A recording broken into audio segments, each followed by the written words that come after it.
हरे कृष्णा। एकादशी यानी माधव तिथि। इस नाम से ही हम समझ सकते हैं कि एकादशी भगवान कृष्ण को अत्यधिक प्रिय है। भगवान को प्रसन्न करने का सबसे सरल मार्ग है एकादशी व्रत का पालन करना। एकादशी व्रत का पालन करने से स्वयं भगवान कृष्ण हमें अनेक लाभ प्रदान करते हैं, किंतु फिर भी भगवान के अनन्य भक्त इस व्रत का पालन इसके फल पाने की इच्छा से नहीं, बल्कि केवल एक ही उद्देश्य से करते हैं, भगवान की भक्ति पाने हेतु। तो इसी लक्ष्य से आइए पौष मास के कृष्ण पक्ष में आने वाली सफला एकादशी के बारे में चर्चा करें।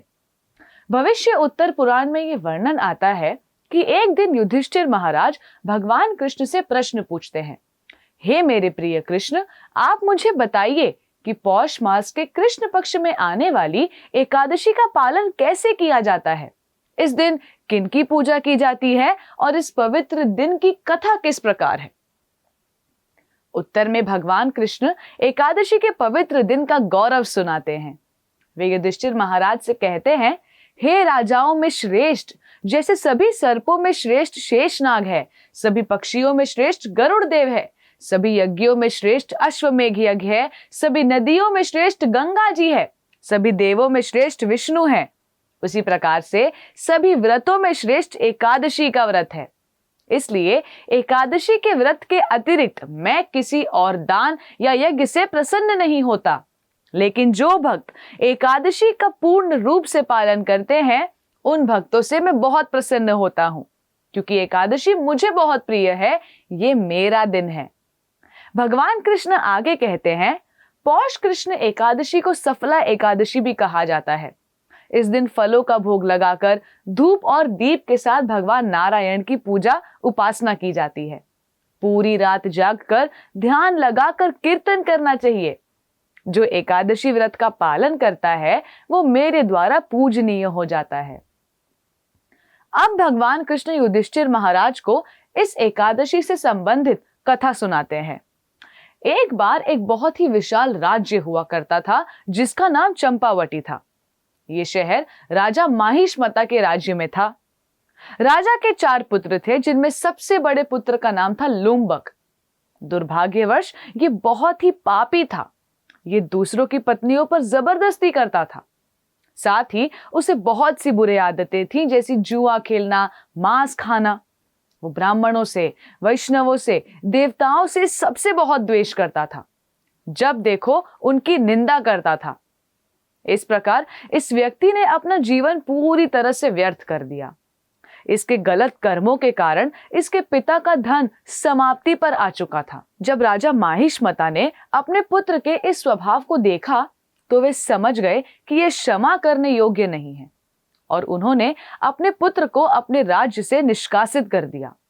लेकिन लुम्बक ने सोचा, क्योंकि मेरे पिता ने मुझे घर से निकाल दिया है, अब मैं दिन में जंगल में रहूंगा, जानवरों को मारकर उनका मांस खाऊंगा और रात को शहर में जाकर लोगों को लूटूंगा।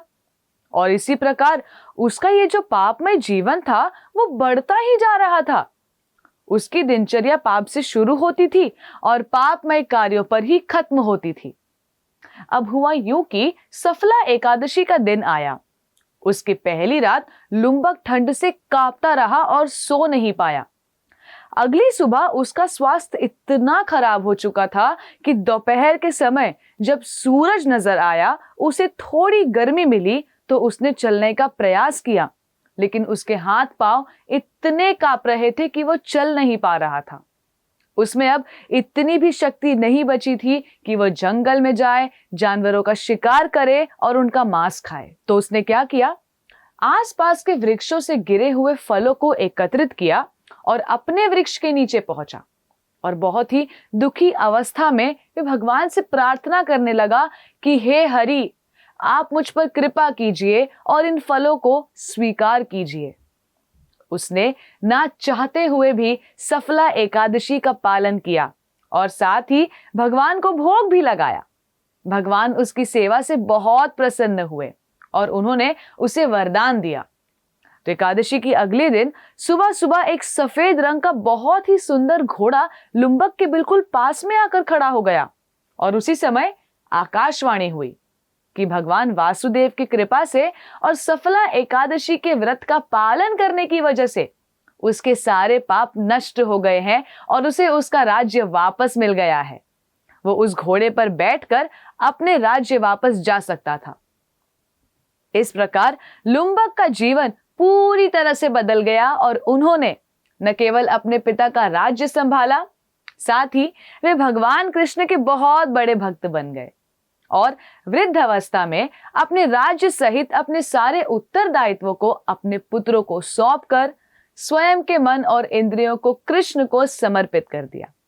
इसके बाद लुम्बक अपनी सारी भौतिक इच्छाओं से शुद्ध होकर अपने भौतिक शरीर को त्याग कर श्री कृष्ण के धाम लौट गए। तो इस कथा से हम ये समझ सकते हैं कि लुम्बक ने अनजाने में इस एकादशी व्रत का पालन किया और उसे भगवत धाम प्राप्त हुआ।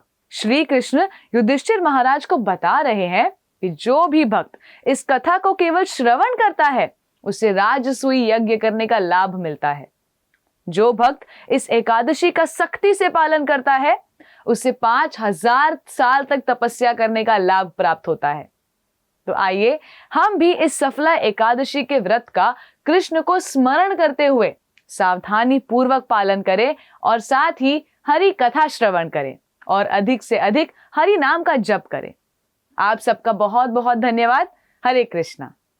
ऐसे ही और भक्तिमय कार्यक्रमों के लिए देखिए हरे कृष्णा टेलीविजन और इसे प्राप्त करने के लिए आप अपने केबल अथवा DTH ऑपरेटर से संपर्क करें तथा और अधिक जानकारी के लिए आज ही डायल करें 7666 839 839।